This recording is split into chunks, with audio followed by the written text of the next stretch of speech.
Hello and welcome to this special edition of the Star Wars Universe podcast. Today we're talking about Count Dooku and a specific question of how would he and the Separatist movement be remembered in the Star Wars universe now that we're in the time of the Empire.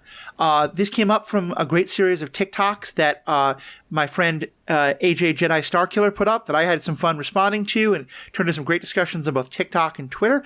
And we decided it would be a fun thing to explore further. So I'm here with AJ and Erin McGowan, my normal Bad Batch co-host, and we'll be diving into all of that right after this commercial break we have no control over.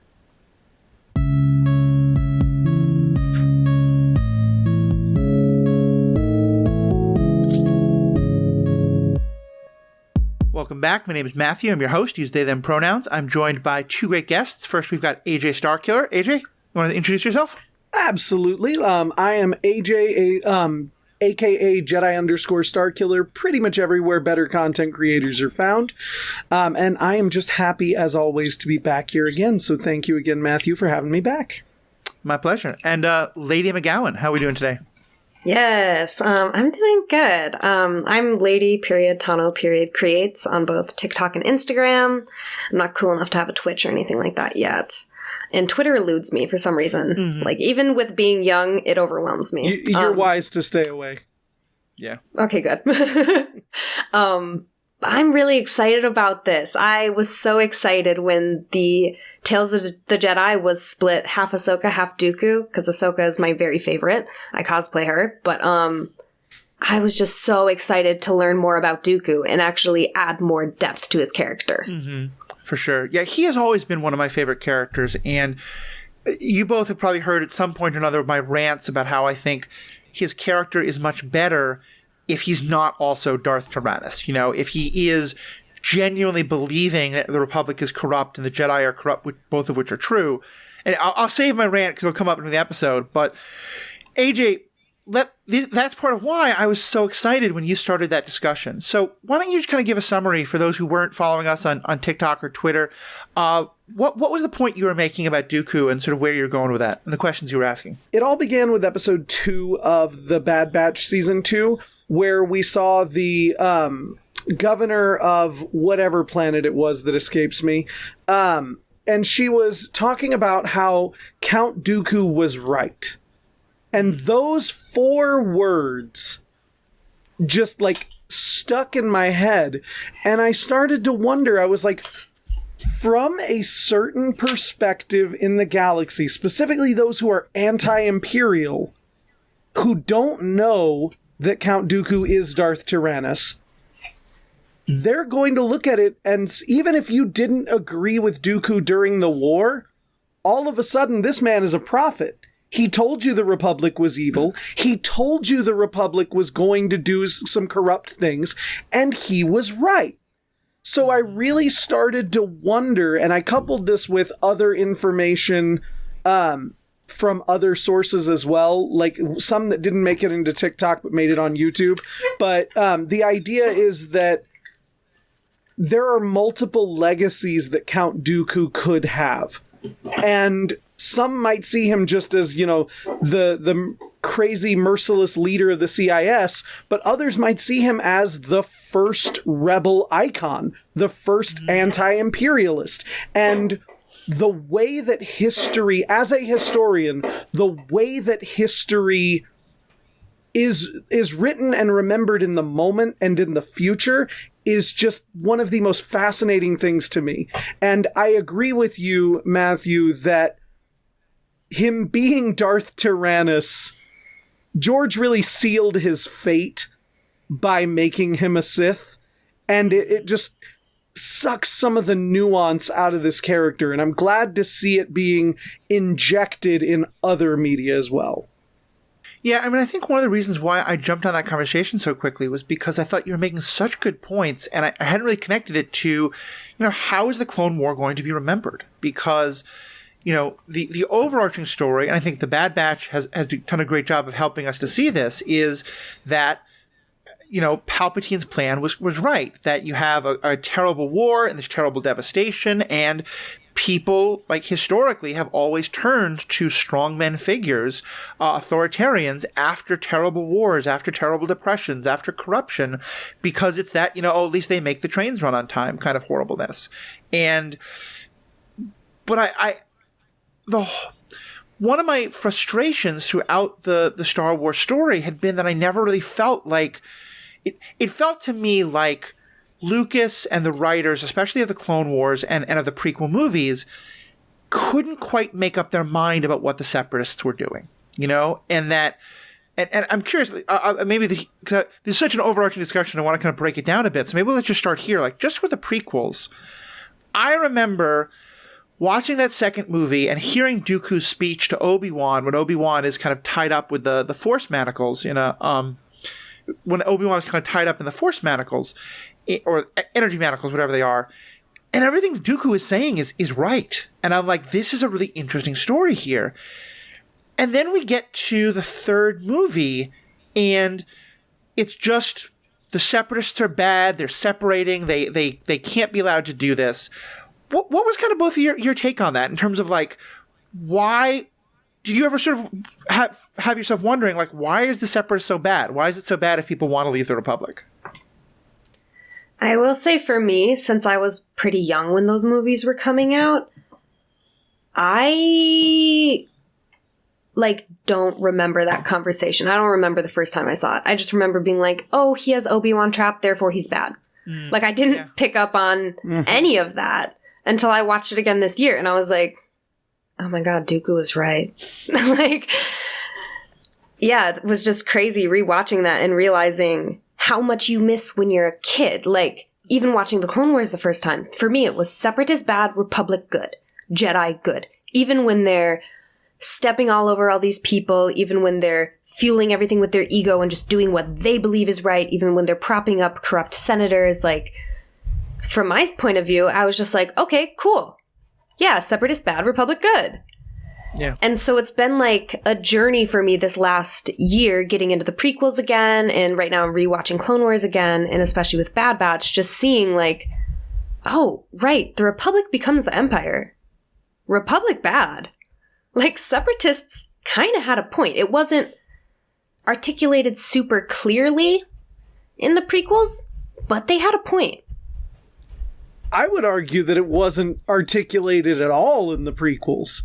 Yeah. That's why the prequel era is probably, I mean, maybe now with the High Republic, not so much, but the prequel era has traditionally been my favorite era, but the movies just don't explain anything. Yeah. Like, you're right. Like, that speech where Dooku tells Obi-Wan everything. What if I told you the Republic was under the command of a Sith Lord? Like, why does he tell him that? That never comes up again. Like, you mean to tell me Obi-Wan didn't go home and be like, so Count Dooku was telling me something? Like, no, it just, like, gets dropped. And then, like, we're like, aha, Count Dooku, mustache-twirling villain. And it's like... It just, so much is left on the floor. And it's interesting, like, thanks to Tales of the Jedi, we're finally seeing it in live action media. But Count Dooku is this, like, incredibly multifaceted character with so many layers. But if you just watch the movies, even if you add in the Clone Wars, he's just a paper-thin, old, mustache-twirling villain. Yeah. Who does have a really cool trick with his lightsaber, if you listen to our last Bad Batch episode. But yeah, other than that, and it's funny because for the most part, I'm not the sort of person who's like, oh, bring back the Legends canon. Like, I think it would have been too unwieldy to deal with. I'm okay that it was mostly gotten rid of. But there's some parts of it that I think were so brilliant. And one of them is, have either of you read the book Darth Plagueis? I knew that was coming up, yes. So one of the things I love in that book is it shows Jedi Master Dooku having these conversations with Senator Palpatine, along with Hugo Damask, who's the person who's also Darth Plagueis, before he becomes a Sith, where he's expressing his frustration. And his frustrations are that the Republic is corrupt, and the Republic is using the Jedi as their personal military. And, like, one thing I'd never really thought of is that the idea that the thing that, at least in those books, drives Dooku over the edge is it's that one more Jedi dies because of the Republic using the Jedi, and it's Qui-Gon, who is Dooku's own Padawan. You know, he's not a Padawan by then, obviously, but like, and that Dooku is so mad about this, and that Dooku is starting to think there is this terrible evil, and what if the Jedi don't have enough power? And there's a great scene with him and Palpatine where he's like, you know, maybe I need to start looking at some of the powers that the Jedi don't allow me to use.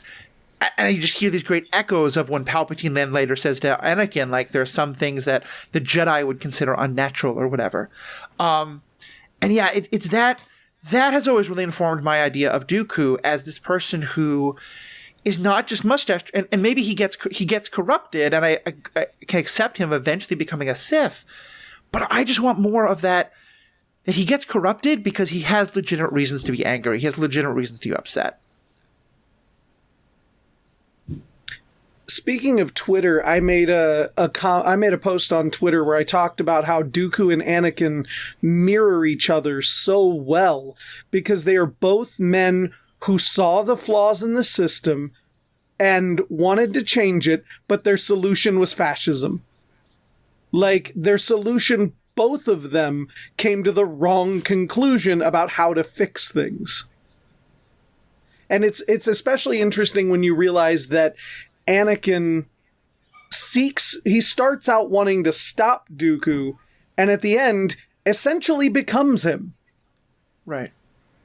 I think there's a great point there, especially in that, I think this is true even in our own world, a lot of times the first thing that radicalizes people, and this can be in any direction, but especially unfortunately towards authoritarianism, is when they do try to use more like legit, you know, that like Dooku and Anakin both try to work within the system and say, hey, I see these problems, I want to change these things, and they're shut down. And they're told not to ask those questions. They're told not to think about these things. And I'm not excusing them for a second. I'm not excusing anyone who turns towards authoritarianism. But I think it's important to notice that can be a cause, you know? It's the story of falling to the alt-right pipeline that is the prequels. Like, that's the whole point. Like, I had that realization with Anakin a couple days ago where I've always been hung up on the line, from my point of view, the Jedi are evil. And I was always like, but how? Like, what have we seen that shows you the Jedi are evil in any capacity? But then I realize that's the point. He's been so gaslit, so far down this pipeline, that he's just regurgitating these things that Palpatine has taught him without even thinking about it at this point. Like, that's the danger, is that if you don't stop it before it gets to a certain point, they become that far gone. And it's the same thing that Dooku did. Dooku started out being this idealist, you know, who wanted the best, but like at the end of the day, he was too far gone. And I wish we had had a moment. I think you could argue that moment is the moment he looks over at Palpatine before Anakin cuts his head off. That's the moment where Dooku goes, oh, I made a mistake. Like, legitimately, like, I've gone down the wrong path. And I mean, there's something to be said about what I assume is an unintentionally beautiful metaphor about you often don't realize when you've gone too far down the path until that moment. Mm-hmm. I don't know if it's an argument, but I noticed earlier today I was watching the Tales of the Jedi, the Dooku episodes, and he says to Yaddle, she's saying, she sees him meeting with Sidious, and she's like, step to me, Dooku, you know, we'll fight him together, whatever crimes, they'll be forgiven. And Dooku says, I'm afraid. And she goes, I know you are. And he goes, I'm afraid it's too late. Yeah. Mm-hmm. And so I think he already almost realizes and understands. He says, like, I've betrayed everything I know and everything that I trust because, like, it's just, this is wrong. What's happening is wrong, and I need to change it somehow. And the only way I can think of is just to gain power and force it to be changed. Mm-hmm. Yeah. And so I think he understands that it's not like the correct or the right way to go. But yeah, maybe he doesn't personalize it or realize that, like, he has made a mistake. It's funny, because when I first heard that line in Tales of the Jedi, it's one of my favorite lines, because the echo that I immediately heard was, it is too late for me, son. When Vader says that. And of course we learn that that's too late. And like, I don't blame Yaddle for this. She doesn't have that relationship with Dooku, but it makes you wonder, like, could a Luke have turned Dooku? You know, I think it's also a reference very subtly to the fact that at this point he's killed his best friend. I think Sifo Dyas, like at some point in between these moments, he has killed Sifo Dyas and he has we saw him erase the Camino from the archives. And if you read Dooku Jedi Lost, that was his best friend. That was his only friend. And I think that's what he really means when he's like, it's too late for me, because that's how far he's been willing to go, is he killed the only person who really mattered to him. And now Qui-Gon is gone too. Like, the three people who have meant the most to him in this world are all gone. We don't know what happened to Rael Averross, his first Padawan, but assuming he's probably gone or somewhere in the ether as well. Yeah, I was Qui-Gon being the other one, because Qui-Gon, the relationship between Qui-Gon, there's so much there I want to see further explored. That's my favorite relationship in Star Wars. Dooku and Qui-Gon? Mm-hmm. Yeah, I can see that for sure. Well, and so let's get back to just the way that the story frames it, because I think I want to talk more about why we think the Separatists could have some real points, although clearly also have some real problems, to be sure. But I want to talk just about the way that, like, Star Wars tells us the story of the Separatists, because one thing I noticed is that there's two things I think that they do to really show how evil the Separatists are, at least why we're supposed to think they're bad. I'm curious your thoughts on them. And one of it is, and this is very subtle, it may only be really picked up by people who are really historians. This one feels very subtle, but they frame it very much in the language of the American Civil War. Like, they're separatists, they want to, secede from the Republic, but then what's the name of the army? It's the Grand Army of the Republic. Who are they fighting? The Confederacy of Independent Systems. Like, there are so many of these little things that they do to frame it, and I think there is some discussion in some of the novels about how some parts of the people who become the Separatists want to, like, the Republic is out there, like, trying to fight slavery. Like, it doesn't get to Tatooine, sadly, but there are anti-slavery laws, and some of the people in the Confederacy want to keep, get rid of those laws. Did you all catch either that specific stuff or just, like, other stuff that was kind of being done to sort of frame these two sides as good and evil? I never caught on to that, like the Confederacy versus the Grand Army of the Republic. But I think it just says a lot about, like, the subliminal messaging they gave. Mm-hmm. Because, like, I mean, I know history. I know how the Civil War went. And them just stating it like that clearly played into my initial belief of, like, Separatist bad, Republic good. Yeah, and it also plays very much with the fall of the USSR.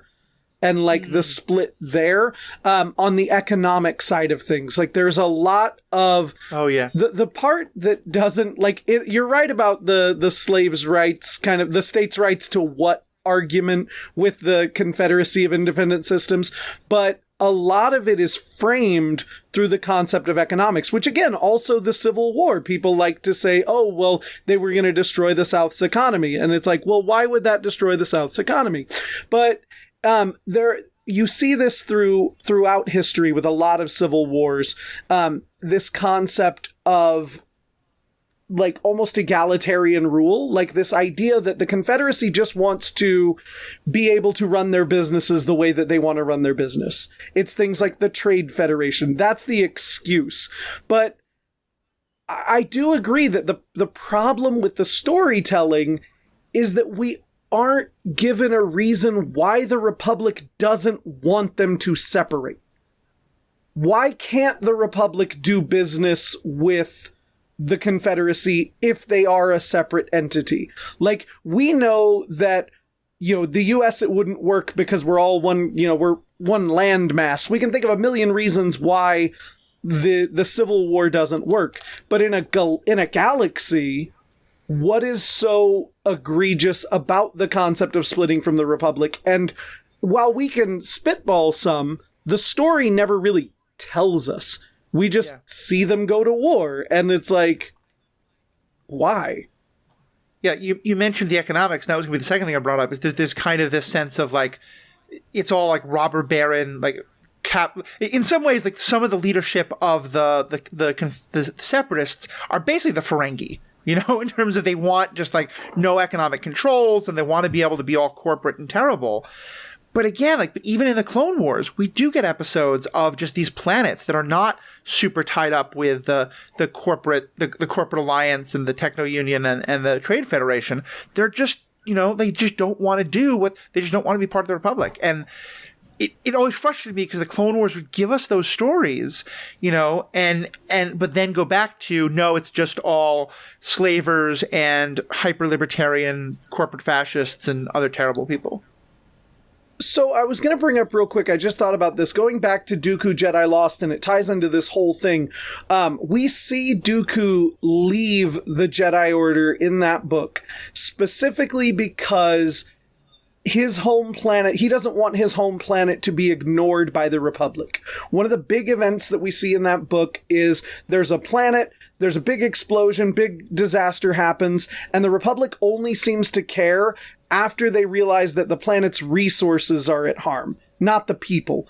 And so when Sereno goes under a similar disaster, Dooku's like, we don't need the Republic's help, we will take care of ourselves. And it's interesting for two reasons, because one, it really does kind of set up why the Separatists are a thing. Because at the end of the day, they don't see the Republic as caring about the people so much as they care about the resources. And the idea that, now I'm piecing all this together as I'm talking, the idea that the Separatists are like, if you don't care about anything but our resources, why don't we just manage our own resources? We don't need you. Makes sense. But then what's, again, adding great irony in the second season of The Bad Batch is when we talk to the old man from Sereno, who's like, how do you think he got everything for his war? By bleeding his planet dry.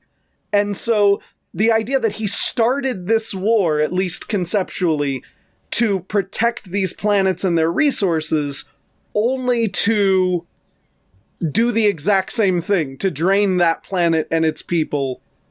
It's a beautiful irony. Yeah, that just makes me think of a quote that Dooku had in Tales of the Jedi about, like, his original stance, really. It's in that first episode with him and Qui-Gon. They're on this planet that's being, in the same way, bled dry by the corrupt senator, and he's just stealing from his people. They're starving, and so they kidnap his son. And Dooku's protecting the townspeople because he doesn't believe they've done anything wrong. He sees how they've been hurt and how the senator is so corrupt, and he just, like, wants revenge. He wants to... No. Anyways, the senator says to him about the Jedi, you serve the Senate. Like, step to me, fight them, you serve the Senate. And Dooku says, no, we serve the people of the Republic. Because that's what he wants it to be. Right. Mm. And that's not what it is. The Jedi are the lapdogs of the Republic. They are supporting a corrupt Senate. But Dooku doesn't realize that yet. Yeah. And I love that because, to me, it shows the complexity of Dooku's character. Because I think I'm certainly not going to stand here and say, oh, Dooku was this great revolutionary hero. He's not Che Guevara. He is a figure that we often see in revolutions. Like, a big part of the American revolutions was like, they wanted the ability to exploit the natives a lot more than the British were letting them, in that same kind of like we were saying about Dooku. But I think that, so he has all this multiplicity, and I think that really comes up with what you're saying, Erin, of the Jedi, in that he thinks the Jedi should serve the people of the Republic. But he also has this very noblesse oblige idea of, like, because we are better than them, because we are wiser, because we are smarter, we have this duty to lead, this duty to control. And it's honorable that he doesn't want it to be for the Senate and their corruption, that he wants to help everybody else. But it's also kind of horrifying because it's also that idea of, like, because we are the superiors, therefore it's our obligation to we are the shepherds and they are the sheep kind of ideas. I would actually argue that Che Guevara is the perfect analog to Dooku in terms of legacy. And what I mean is, depending on what side of the aisle you fall on, depends on whether or not you view Che as a hero or as a terrorist. Because it is very polarizing, especially like within the Cuban government, within Cuban exiles. Like, I would argue that that is the perfect parallel to how Dooku is going to be viewed in the Star Wars universe. I now have this wonderful image of 19-year-old, very privileged boys in the Star Wars universe who go off to the academy and have posters of Che up because they think they're hardcore, just like Che. Like, so let me ask you this then, to go back to our Bad Batch Andor coverage. Would Nemik have a poster of Dooku up on his wall? That's such a good question. I want to know what Nemik's manifesto says about Dooku. I want to know what Luthen thinks about Dooku, because philosophically, those are the same character. Mm-hmm. They are both willing to burn down everything for their goal that they believe is the right goal. And to the opposite side, they're terrorists. So, like, I want to know what Nemik thinks. I want to know what Luthen thinks. Yeah, that's a good point, that Dooku and Luthen really are the same. It's just different sides of the coin and how they're presented to us. Because they're literally, as you said, basically terrorists, just like doing these extreme things against the government that they view as oppressive. Right. And in the prequel era, we're shown that the government, or we're led to believe that the government is not oppressive and that Dooku's the bad guy. And then it's flipped for Luthen, when it could be seen the exact opposite way for either of them. Yeah. And I will just say also, for anybody who feels attacked, know that my attacks there are very self-deferential. I was the 19-year-old who was the head of the young communists at my college and had a picture of Che Guevara up on my wall because I was an idiot 19-year-old white boy. I still think Che is a hero, but a very complicated character, and that's a whole other story. But yeah, I love that. I love this discussion because I think that's, and this kind of gets to the heart of what we're going to be talking about today, AJ, and what you're bringing up, is that how history is remembered is so different. And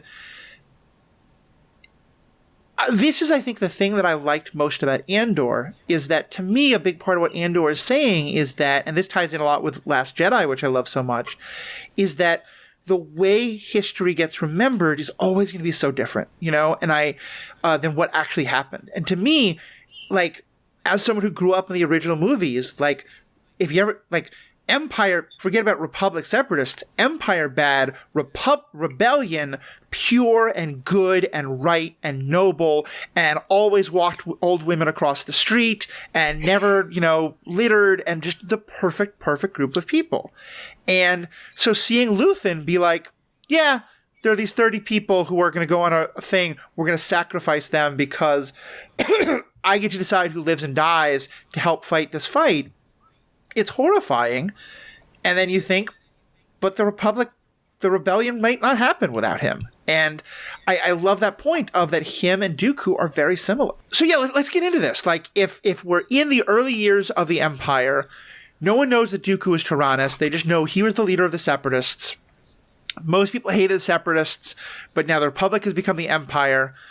First, let's talk about just among the former Separatist worlds. Where do you think their perspective is right now on Dooku, on the whole war they just fought, and on what's happening now? I think a lot of the Separatist worlds and sympathizers are going to be the first people to question the Empire and start the rebellion. Like, whether we like it or not, I think it just draws the comparison that the Republic was always corrupt. It kind of was always the Empire. It got worse, but the Separatists always did have a point. Maybe they should have rebelled, you know? Yeah, I totally agree. Like I said earlier, I think that to them, Dooku was a prophet, you know? But also, one thing I would really like to get a little more of, now that we're having this kind of conversation, is Saw Gerrera specifically. Saw is one of my favorite characters, and Saw grew up actively fighting the Separatists. He hates everything the Separatists stood for, and now he's essentially a separatist himself at this point. Like, that is something that I really want to see more of from a character like that. Not just from the separatist worlds themselves, but from the people who started off fighting against the separatists and are now the most anti-imperial. I would love to see it from Saw. The one I would really want to see it, though, from is Cham Syndulla. Hera's father. He's been the leader of this Twi'lek movement for generations, who first they were fighting the Republic because they didn't want Ryloth to be part of the Republic. But then the Separatists took over, and so he was fighting them. And then later he's fighting against the Empire. And it's just, all he's ever cared about is Ryloth and protecting it from outside invasion or outside, oppressors. And I agree with you. I think people like them would start to question and be like, maybe Dooku had a point. I wonder, though, and I think we've seen a little bit in the Bad Batch, I think for a lot of the people in the separatist world who were not so, politically minded necessarily, they were just living their lives, I wonder if they love the Empire. Because the thing is, the Republic was corrupt. The Empire is authoritarian. And there's a very big difference between those two things. They're very, very linked often. But especially in those early days, I keep using this, but the Empire is making the trains run on time. The Empire is dealing with all those pirates and attackers and bandits who the Republic would never get around to dealing with. And I think you're right. I think that both the separatist worlds, I feel like, is where we should be spending our time, because I think a lot of the rebellion would start there. But there's a lot of people who would think, well, good, this is what we wanted. We wanted, someone to take control rather than just this namby-pamby Republic that was doing nothing. Are you telling me that Palpatine drained the swamp? Yep. I never thought about it that way, but you're exactly right. That's the separatist way to support the Empire, is to see that Palpatine drained the swamp. Well, and in that very, he's going to claim it. I mean, the same, very clear, but also I think what he then did was he said, the Jedi are the swamp. You thought this whole time it was the Republic, but really it was the Jedi.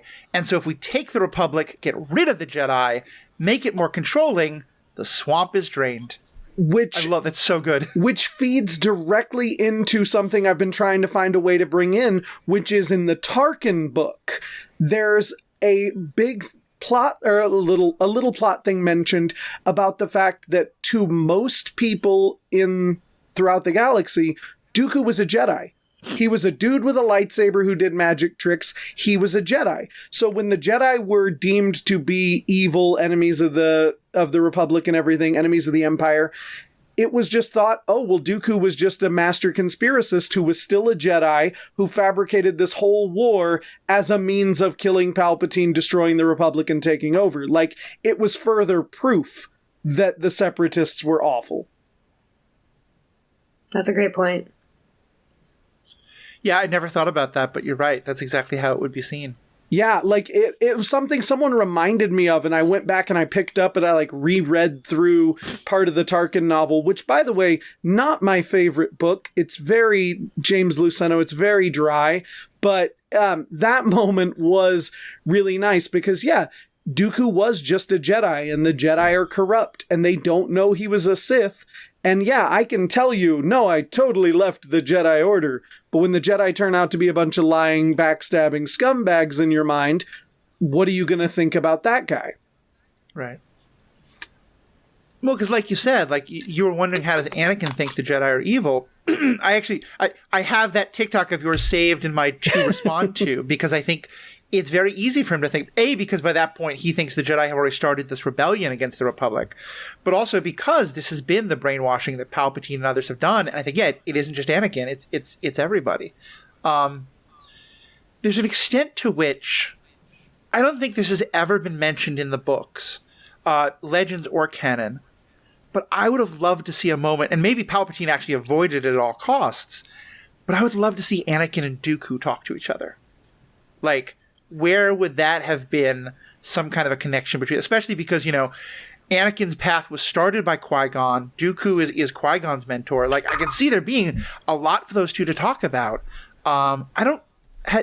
Do any of you have any remembrance of it happening at any point in either Disney canon or Legends canon?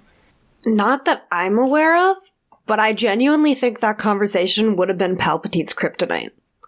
Like, I think if the two of them had actually come to an understanding of one another, they could have easily just taken out Palpatine. Yeah. And figured out a better way to lead the galaxy, because they both want what's right. They're just having this little devil in their ear telling them the incorrect way to deal with it. Which is exactly and so I think Anakin has Dooku killed. But Palpatine has Anakin kill Dooku. Mm-hmm. Exactly, yes. Oh, I love that, yeah. Yeah, that's add that to the Qui-Gon Dooku thing with, like, conversations that, you're right, never happened. Like, I've always said that Qui-Gon was the biggest thorn in Palpatine's side because he just has this natural ability to bring people back to the light. It's like his thing. And I do genuinely believe if anyone could have saved Dooku, it would have been Qui-Gon. But, like, you're right. In that same respect, Anakin would have probably realized all the BS that Palpatine was giving him if he'd just heard it from someone like Dooku first. Yeah. It's funny, we know that the music, the Duel of the Fates, is because this conversation of will Qui-Gon win or not is so fundamental to everything, because the conceit is, and I think this is believable, that Qui-Gon would have succeeded where Obi-Wan failed as Anakin's master, and not necessarily because Obi-Wan bad, but just because of what Anakin needed. Yeah, he needed a father, not a brother. Sorry, right. But that Qui-Gon would have been maybe Qui-Gon could have also saved Dooku, because if he had been there working with both Dooku and Anakin, that his death becomes even more significant in that regard. Yeah, it's like you brought up Darth Plagueis, the book, and there's a lot of things that don't quite work in canon, but the one thing that I do want to be reintroduced into canon that we don't have, even with all of the Dooku media we've gotten, we haven't gotten Palpatine seducing Dooku, or rather Palpatine, like, bringing Dooku into the fold. We've gotten them meeting for the first time in Dooku Jedi Lost through Rael Averross, his first Padawan, and then we've gotten Tales of the Jedi, where he's already there. What we haven't gotten is that moment in Darth Plagueis where we see how he essentially becomes Palpatine's apprentice. That's the part that I'm missing. Yeah, and I will say, I liked Tales of the Jedi. I had some problems with it. I've talked about the Ahsoka stuff already on a podcast. I'll eventually do the Dooku part. But to me, the most disappointing part about the Dooku part was that he's already a Sith by that point. That at least he's already enthralled to Palpatine, and that's kind of killing Yaddle is kind of his final step. I think that story would have been much more interesting if that's earlier on his journey. Mm-hmm. Yeah, it doesn't play well. Like, it works with the fact that we know Dooku had already left the Order before this point. We know that Dooku would just come back and visit, and there was an open door policy with him, because we see that in Padawan, but it is not communicated well to the audience that Dooku is no longer a Jedi at that point. Like, he is not on the council, he's not a Jedi Master, he's already left 5 years before, something like that. Right.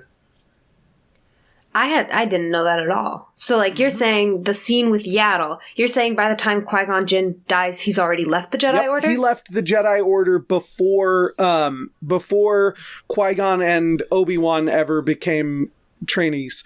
Like, I think that's the big difference between the Disney canon and the Legends canon. Yes. I think the story works much better if it's Qui-Gon that causes him to leave. But yeah, in the current Disney canon we have, that's now set up. Yeah. So along with the Disney canon, he had already left because of the happenings on Sereno. I believe it's like 9 years before Phantom Menace. But he would frequent the Jedi Temple. Like, he would just come back and hang out, because that's where all his friends were. Because he was on the Jedi Council when he decided to leave. and then he would, like I said, he would come back and visit every now and then people just knew him. They still called him Master Dooku because that it was just a matter of respect. But that, you're right, like in Tales of the Jedi, you would have no idea that he wasn't still playing both sides of the fence.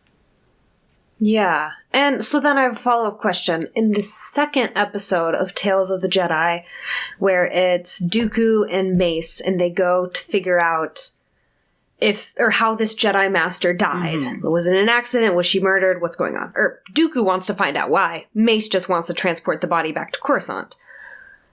And so, at that time, is Dooku also on the council? No. That's this is where it's weird. I will admit, this is the weirdest thing. This was my one incongruous moment, is because that would have been before Dooku leaves the Order. He is also not on the council yet because of the way he talks about Mace's appointment. But then that begs the question, why is Mace not on the council, or at least mentioned to be on the council in Dooku Jedi Lost? Now, he could be, because we're not told who all of the Jedi are on the council. He could just be a non-speaking role in that book, so to speak. But why? Since it is an audiobook, we don't get everything. But yeah, is Mace on the council? I guess he is. We just don't hear him talk. But you're right. That feels weird, because Mace becomes a master, then Dooku becomes a council member, then Dooku becomes a council member, then Dooku leaves the council, then for some reason, Sifo Dyas, who was absolutely crazy, barely coherent, becomes a member of the council. There's a lot of weird stuff that Dooku Jedi Lost, like, muddles. And, The Star Wars universe, I think, has a good deal of internal consistency, but especially in the Legends books, and I think even sometimes in the canon books, you get a sense that an author hasn't really read all the, isn't as locked into the other stuff, or just where, like, in this case, I don't blame the author of Dooku Lost. I don't think there is a coherent story about what happens to Force users who leave the Jedi. We know Ahsoka does, in through very hard circumstances. Dooku wants to. We're told that only like 17 others have done it in the like thousands of years of history of the Jedi. It's not a consistent thing, and I do wish it was more, because I think, to me, as people pointed out, Ahsoka's story and Dooku's story really mirror each other in a lot of ways, and especially with the way they both wind up. And I just wish that was a little bit more consistent in those stories. Yeah, it doesn't help that Filoni, my biggest criticism of Dave Filoni is that he doesn't seem to care about media outside his own and the movies. Like, because this isn't the first time that he's kind of ignored other media. Look at, you talked about the Ahsoka novel and the final episode of Ahsoka, of Tales of the Jedi. But yeah, that, for a universe that boasts such heavy in-universe consistency, that is annoying. Yeah. Mm-hmm. To be sure. And I think there's a whole other discussion, but I think part of it is that what they were trying to do of saying that all the books and all the comic books are going to be equally as canonical as everything on screen, I just don't know if that's sustainable long term. Especially when a significant part of your audience is just never going to read the stuff. But that gets into a whole other set of questions. Yeah, it's like, it is like we mentioned Dr. Aphra in a previous episode. How do you bring her into canon and only tell new stories without touching on any of the stuff or rehashing old stuff? You're absolutely right. Well, let me start to wrap up. So let me just close with this question of, for each of you, and Erin, we'll start with you, how do you think Dooku should be remembered in the Star Wars universe? And again, putting us, like, in a world where, like, we don't know that he was a Sith, Like, how do you think the history of the Jedi of the Star Wars universe should remember Dooku? As a heroic figure, as a villainous figure, as a tragic figure, how do you think his story should be told? I mean, I kind of think by the time all the clones die, who else is there to see him as a villain? You know, the Jedi are gone, the Jedi are dead. They're the only ones who maybe knew he was a Sith. The clones were the ones who were, you know, up close and personal, like, they really had separatist bad mindset. But, like, yeah, I feel like we said before, how the separatists basically are the rebels. Right. I feel like he would be, like you were saying, a poster on someone's wall, or, like, they'd have framed quotes just around the house. Like, I think he would be this big, inspirational character of, look at what you can do if you believe you can change the system enough. You can create your own independent systems. You can fight for what's right, even if it doesn't go well. Like, Dooku tried, now let's do it better. I kind of think that that's how he would be seen. Mm-hmm. As far as within the Empire, I'm not sure. Right. AJ? This is currently my most fascinating question in Star Wars, because there are Republic senators like Mon Mothma, Bail Organa. How do they feel about Dooku now that they've seen what the Republic became? How do they feel about that? I want to know, you know, did Leia Organa go to college with people who, like, sympathized with Dooku? What do the sequel era textbooks say about the history of the Clone Wars, about the legacy of Count Dooku?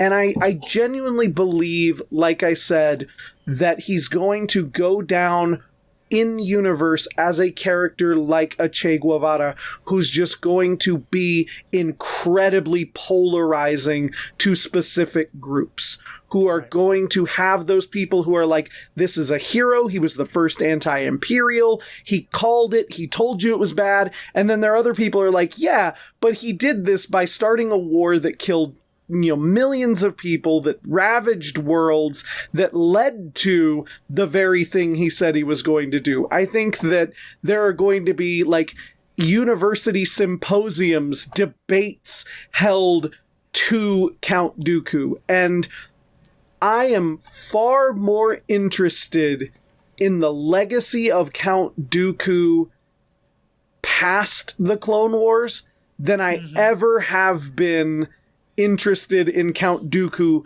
the character. And he's, like, top 2 most fascinating characters to me. But that impact that he has on the galaxy is something that I really, really hope we get explored more going forward. Because I just think I just think it has so much potential to tell a good story. Yeah, I think that there really is so much potential there, and I've seen some of it explored, not Dooku, but the Separatists in the book Leia Bloodlines, which some of the others, like, not sequel era, but post Return of the Jedi books have done this, but this one especially, it's set like 10 years after Endor. And a lot of it's about the politics of the New Republic. And at this point, sort of 2 rival political factions have emerged, the 2 kind of political parties, one of which wants a more centralized, like, the Republic has the power, kind of like a more, like, you know, federal system, and the other is more of a, I'm going to use the words, no, the other is more of a, like, keep local power where local is, like, let the planets, for the most part, self-govern. And it's framed somewhat in a, like, the book uses a little bit too much, I think, of the, like, again, Civil War, like, local power equals states' rights to do terrible things. But I think that the book is fairly even-handed. But certainly in the book, I think there's some really legitimate questions. I mean, in our own world of, like, you know, how much centralized power versus local communities or neighborhoods or areas, you know, governing themselves. But what the book also does is that certainly those people are often referencing the Separatists and are often like, yeah, like the Separatists, we saw, like, part of their fear of all the power laying with this New Republic is, like, look what happened to the Empire, you know? And so that part of it is still alive and well. I also think it's interesting because, like, and it's funny. You both answered the question that I hadn't meant to ask, although it was a really great question. I'm glad I did. I was more asking for you all, knowing like all the different sides of Dooku, like how do you evaluate him? And I'll maybe kind of start by giving my, like, because to me, he's like Luthen. He's a very mixed figure where I think, and again, I'm just kind of ignoring the idea of him as a Darth. So that's why I'm framing it as like, how would we remember him if we didn't know that? Because I think that part's stupid. But to me, Luthen is someone who I think the things Luthen is doing are deplorable, and I don't agree with them. But I know that it might have been necessary to overthrow the Empire. Dooku, I think, is doing even far more deplorable things. I mean, there's a lot of stuff we see in the Clone Wars where very, like, horrible oppression of planets, not freedom at all, slaughtering people, slaughtering all people, but for reasons that are right, and or for his fears about what could happen are very true. And I'm rambling here a bit. I apologize, but where I'm going with this is, so I think of him as a very morally complex character who I want to side with a little bit, even though everything he does, I really can't do it. I think, therefore, that, back to kind of that first question, and I'm going to let you respond to all this in a second, what I think would happen is, as happens with characters like both Che and like, I think Che, you're right, is a very polarizing figure, but to be clear of get rid of the biases, I think Reagan is exactly the same. In that I think a lot of us, I'm more on the side, see Reagan as someone who did horribly destructive, terrible things to America.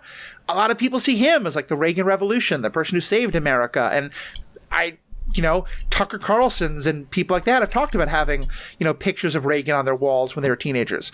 I'm much more on Che's side than Reagan's, but it happens with both. But then what happens with both is then you get the slow drip of, okay, well, but remember this like terrible thing about the person, about Dooku. And I think that would be the one more part of the conversation in that post-Republic world is you'd have people who hold up Dooku as a hero, and then someone else said, oh, but what about the slaughter of these people that Dooku did? And it would just be the debate about the person instead of the debate about the political points he's making. Long ramble, too long didn't read. My point basically being, I think as Dooku is someone who is a very flawed messenger for a message that needed to be said. And I think that, therefore, to me, it really is a question of like, are we debating the messenger or are we debating his message? I think as a messenger, he's terrible. I think his message was fundamentally correct. Erin, tell me all the reasons I'm wrong, or that you didn't pay attention to this rambling too much. I did pay attention. But I will say I actually have to drop out now and get going. Okay. Thank you so much for having me, AJ. It was great to meet you. Ditto. Also, throwback to your Dooku impression. Really great, Sir Christopher Lee. Really great. Keep up the good work. Thank you. Okay, guys. Bye-bye. Take care. Bye. Thank you so much.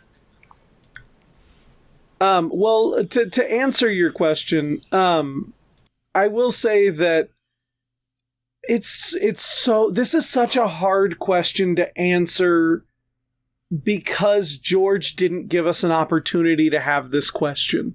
Yeah.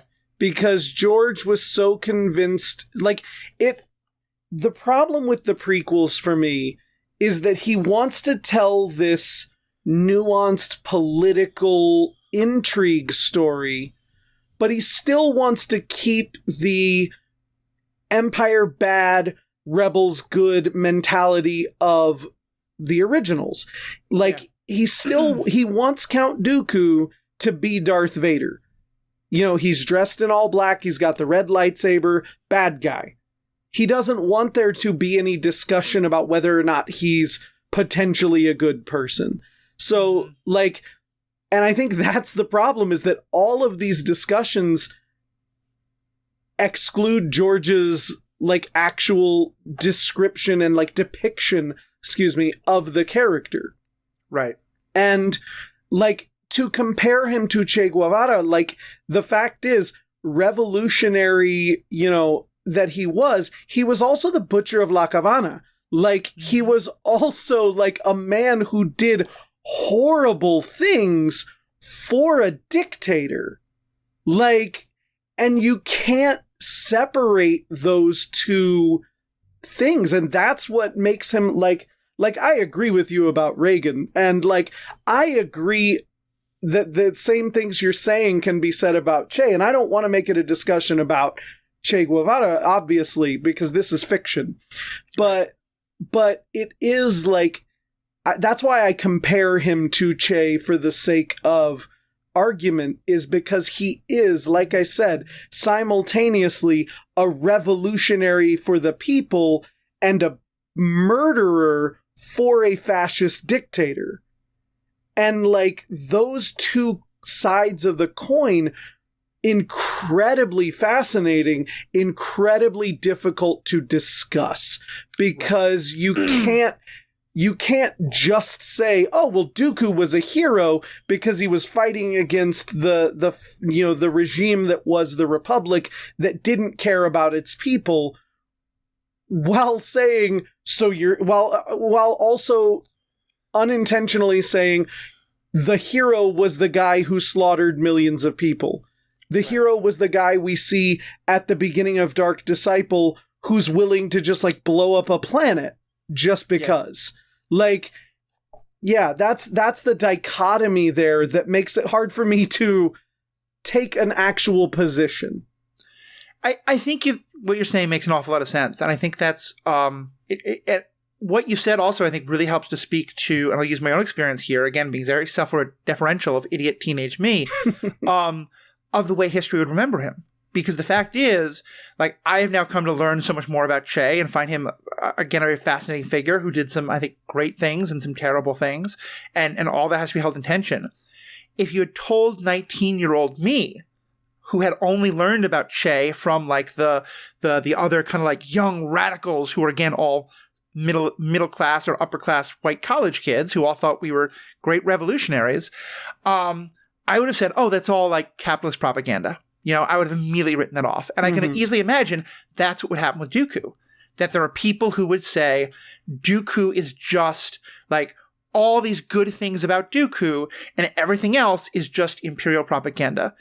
And the way that I know that happened is, now I really want to know, did the same thing happen with Darth Vader?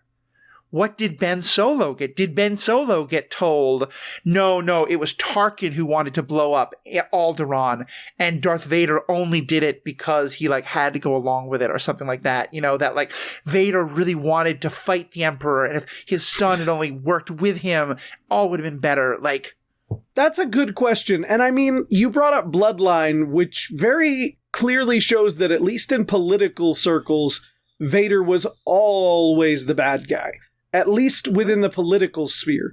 But you're right, there probably would have been other people who might have excused. We see the Acolytes of the Beyond in the Aftermath trilogy, like, they think Vader was a hero, or the Acolytes of the whatever.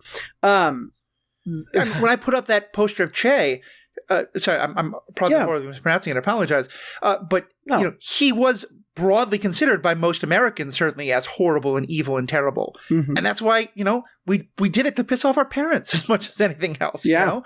And so I can totally see that. Well, yeah, like, Vader is universally hated. So of course Ben Solo is going to be drawn to that, you know? But I also think you're right. I think history is going to remember the good things that in an era of revolution, like the Republic era or the Rebellion era, you are going to find more people who remember Dooku for his rebellion than you are people who are going to remember his atrocities. Because that's the thing, is when you're growing up in, you know, say the 70s, the 80s, you're going to see a figure like Che through solely that idealistic lens of rebellion. And you're going to excuse, like you said, anything that's like, oh, well, but he was also, you know, the man in charge of the torturing. You know, history is going to soften those aspects of him in favor of the part that aligns with their morality, with their politics. And so I do genuinely believe that Princess Leia is going to grow up hearing just as many stories about Count Dooku the hero as she does Count Dooku the villain, and probably more about the heroic aspects of Dooku. I think the only real stain on his legacy is that idea that he was a Jedi. I think the fact that he was a Jedi who was a mass conspirator that's your other side of the coin in the universe. But yeah, in a time of rebellion, I think he's a hero. I think students the same age as Leia, I'd agree with you. I think given that Bail Organa was a big part of the sort of Republic anti-separatist stuff and other things like that, I have trouble thinking, and that he didn't fully believe the Jedi were evil. I have trouble believing that Leia herself would have grown up hearing all that. Agreed. But I definitely agree with you that that would have been taught during the time. It's so many things that we didn't think about when people were writing these other stories. Like, what does Holdo think of Dooku? Yeah. Like, we know about the friendship between Emmeline Holdo and Leia from Leia, Princess of Alderaan. What if that's something that they disagree on? Yeah. You know, like, there's just so much room to examine the separatist ideology post-Clone Wars. I think I figured out how at least would be taught in Imperial textbooks, because, Palpatine was brilliant at manipulating people and understanding things. And if you look at history, this is often the way it happens, is he would tell it as the Republic was noble and good, but was corrupt. The Separatists had some good ideas about what was wrong with the Republic, but also had problems. But then the Separatists, like good, noble Count Dooku, got taken over by the evil capitalist Trade Federation and all them. And like the story, I wonder if the story would emerge of that there was the good Separatists, to give an example. And as I said, I am very left-wing in my politics, and I have a lot of sympathy for some of the, communist ideologies, although I think communism married to authoritarianism is often bad. But it's like, I know people today who will be like, oh, Stalin was bad, but Lenin was good and right, and Lenin would have never wanted the things, but it was all Stalin. Like, we know that Lenin was the person who ordered the, starvation of the Ukraine and all those kind of things. We know even Trotsky had some real problems. But that's what history does, is history, like, if you have a bad movement, if you have a movement that had some good ideas, but also some bad things, well, you just say it was just these people were the bad ones, but Dooku, Neomodian's bad, Dooku good, and that's how it can be remembered. Yeah, and I genuinely do think that he would, given his throwing the Jedi under the bus, so to speak, I do think he must lean heavy into that idea that at the end of the day, Dooku was just another Jedi. Right. And, again, nobody knows that he was his partner. Everybody who could know that is pretty much dead. Mm-hmm. And it would sound like such an off-the-wall conspiracy that how easy would it be to write off, Mm-hmm. And I mean, if you write it off, and plus, you can go, man, the CIS was right. They did have good ideas. There was problems with the Republic, but the reason that, you guys weren't taken care of, the reason you didn't win, is because you had a Jedi pulling the strings the whole time, and he was never really in it for you. Why don't you guys come back to the Empire? I'll take good care of you. I kicked out the corrupt senators. We got rid of Count Dooku. You guys come back, and you know what?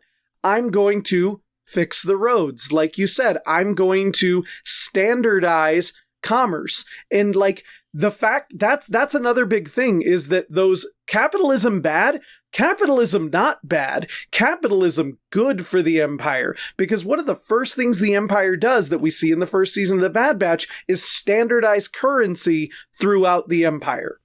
Yep. The idea of galactic credits, he brought those separatists and their money into the Empire, and the first thing he did was go, let's make the money match, so that everybody has to work together. Because now, even if you destroy the Empire, you still got good things, and that's where you get the populists, or not the populists in Bloodline.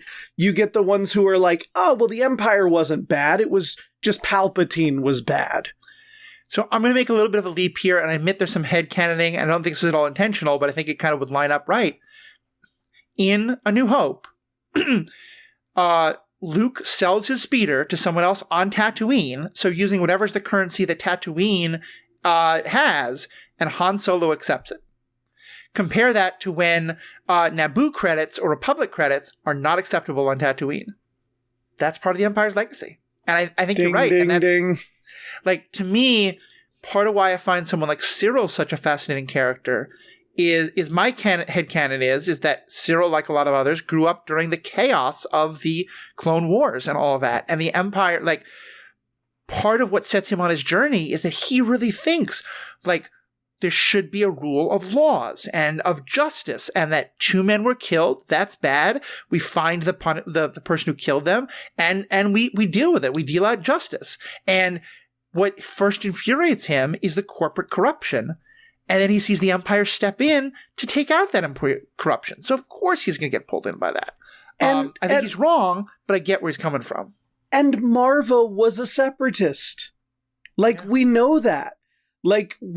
So Cassian was raised as a separatist, essentially. Like, that ideology, and we see that he becomes a rebel. We don't know how the years line up. Not only does that story show us that she was a separatist, but we don't know how we don't know exactly how the years line up. But unless Cassian is a lot younger than Diego Luna looks, that's probably a Republic ship that crashed on Cassian's home planet. Yeah. And that killed Cassian's, and that she was so afraid of. So, yeah. Yeah, we know for certain, you're right. It was a Republic. Like, that was a Republic versus Separatist battle that was going on in that world, not an Imperial battle. And so, yeah, like, that's yet another person who's growing up with the idea that the Republic was bad and that the Empire is bad. Exactly. All right, well, I'm so glad you brought this conversation. I'm going to put some links to the original TikToks and tweets that you had that kind of started this all off. But is there any other kind of last comments you want to make, or questions you want to bring up, or points you wanted to make? I just, like I said, I also, just to plug it, have a YouTube video where I talked about a lot of these different little things. Same name, Jedi_Starkiller. But I really do thank you for having me on to talk about this, because it is difficult to talk about, like I said, because George Lucas removed all nuance from the films. And because of that, this whole conversation is really just, yeah, but he was a Sith the whole time. Mm-hmm. Yeah, but he was just a bad guy the whole time. And that it can be difficult to have these kind of conversations because people are right when they just pull that card out. That's exactly the point is, yeah he is just a villain. But good. Yeah, I think we're seeing a similar version of that now in a discussion that happened a lot on Twitter a couple of days ago when we were recording this about Thrawn, where I think Thrawn is... First of all, I personally believe that there are 3 fundamentally different characters. Thrawn in the Heir to the Empire books, Thrawn in the new books, and Thrawn in Rebels. But I think there's a lot of interesting discussion to be had about the character of Thrawn, but it's so easy to be like, oh, but he worked for the Empire, so he's a fascist. Which is true. But it's... For me, what that showed me is that as much as I love TikTok and Twitter, that it's very hard to really get into all the nuances of these conversations. And that's why I'm so glad you were willing to do this. Because to me, that what Amelia says is, so let's do a podcast about it. Because that's where we can get into all the back and forth, and that it's not so simple. And that we can't just say, at the end of the day, Dooku good, Dooku bad. I mean, I think more good, I think more bad than good, but again, messenger versus message and all the different things that are happening. And in some ways, this whole question isn't even about what do we think. It's about how are the people in that universe would think. And just to leave it with a hot take, because I don't want to spend any more of your time talking about Thrawn right now, I think with my little hot take, I think the first canon Thrawn novel is perhaps the most damaging to that character. Just because not only does it paint him like as the protagonist, but like it paints him as like an anti-slavery, guy with a good friend that he loves in Eli Vanto. And like, it really does a good job of giving you sympathy for the devil, because in every other case, like Thrawn is not a good person. in any of his other appearances. That's the one appearance that really shows you him as a good guy. Like, not even the other two canon, or the other two in that trilogy, and even the Ascendancy books, none of them show Thrawn as good as that book does. Yeah. I somewhat disagree about the later books, but I do think you're correct, and it's why I say, yeah, I think it's fundamentally different character. I mean, the Rebels Thrawn who opens fire on civilians, I fundamentally don't believe that the character in that first book would do that. And to some extent, I think it's a case of, I love Timothy Zahn. I think he's written some great stuff. I'm really glad that they're bringing him back for things. But I do think that it's the case, like, sometimes a writer will fall in love with their antagonist and start to slowly, like, rehabilitate their image. And I'm like, don't you remember how you originally wrote this character? And, like, this will be a separate podcast, and I think you've just volunteered for it. Congratulations. But yeah, I think Thrawn is a great example of a character who just, there is so much complexity, but a lot of the complexity is who's telling his story.